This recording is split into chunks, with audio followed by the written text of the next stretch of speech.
To the first round and the second round, notable names. We're going to talk about some solid starters. I mean, remember when Rashard Lewis was literally like, it felt like his life was over when he wasn't even drafted in the first round. Houston, his home team, he's from Houston, played high school ball in Houston, and the Rockets didn't pick him. They had 3 first-round picks, and look at him now. Picked 32 overall by Seattle, and look at him now. Very true. I think Lewis was probably one of the first waves of American guys that, really focused on the perimeter, that had such a great perimeter skill set. And I think teams sort of shied away from that because, he didn't like to bang inside. And he's developed that more now. And a guy like, a guy this year in the draft, Dante Green's been compared to a young Rashard Lewis. So, great player. Yeah, oh, definitely. And what about our man Ricky Davis? I have to say, I don't know why people get on Ricky Davis' case when he tried to get that triple-double, and when he threw it up, tried to get that 10th rebound. I don't know what was wrong with that. They were losing the game. No, they were winning the game, so.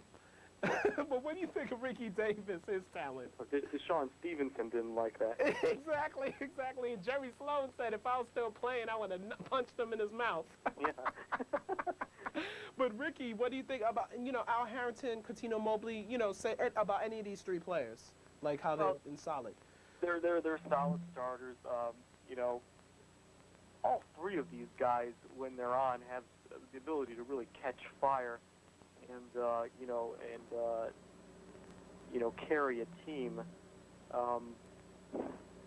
Davis probably, I don't know, I would say maybe Al Harrington over Davis has the most talent, pure talent out of this group. But, yeah, coming out of St. Patrick's, Elizabeth. Yes, indeed. St. Patrick's in Elizabeth, New Jersey. That's right. And, and I wanted to ask you, like, decent contributors. We have, these guys, like, who've really done decently. But Mike Dickerson, oh, my God. He was such a talent. He was part of that Arizona team that won the 97 NCAA title with Miles Simon, who we'll talk about a little later, and Mike Bibby.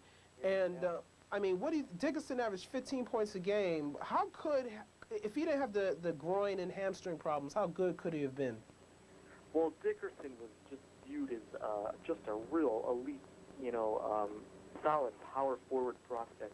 He was a terrific rebounder. He had a nice skill set. He was he did the dirty work, screened, banged around, and he was a real glue guy on that national championship team as well.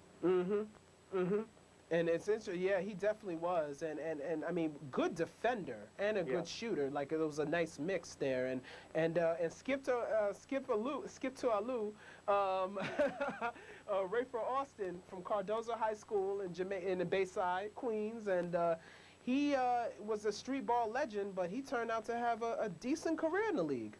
Yeah, second round pick. Absolutely. Definitely. Another guy that can really catch fire when he's on.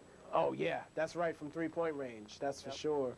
And now moving on to the complete bust. And talking about busts, we have busts like, we have definitely someone like Michael Olowokandi, who's the first pick overall. Oh, God. Were you shocked? Were you shocked about how his career developed? He just never could put it together. The guy had really pretty much all the tools, I guess. It's just, I don't know, maybe the lack of competition really in college maybe got to him when he got to the pros, but, of course, from just the pure physical attributes, he had it. Mm-hmm. Yeah, he definitely did, and even Kareem Abdul-Jabbar couldn't help him when they when they hired him, the Clippers, to advise Olowokandi. So, but anyway, moving on, we're gonna now talk about also some more complete busts. Felipe Lopez. Yeah, St. John's guy. St. John's Rice High School. One of the heaviest recruited players ever. Coming out of high school. Mm-hmm. Just another guy, never really put it together. Had Never could put on a lot of weight. Also, he's real lean, Mm-hmm. and just never could put it together. Never could be consistent. Yeah, he never could be. Never could be. And then you had Coleon Young, how Dick Vitale called him a basketball vagabond. You know, these young kids coming out not ready. And Coleon Young, he didn't even make it to the first round, drafted out of the first round when he came out of Hargraves Military Academy. I mean, a shame, right? Yeah, another guy like a D'Antonio Wingfield, you know, with these Oh, big bodies, you know, NBA-ready bodies, but really no skill set. yeah, that's for sure. And then Miles Simon, as we mentioned earlier, was and Miles Simon, he was the MOP, right? He was the MOP of the tournament in '97. He was. Yeah. He hit tons of clutch shots, and I didn't really I didn't think he was going to be a real standout pro. Right.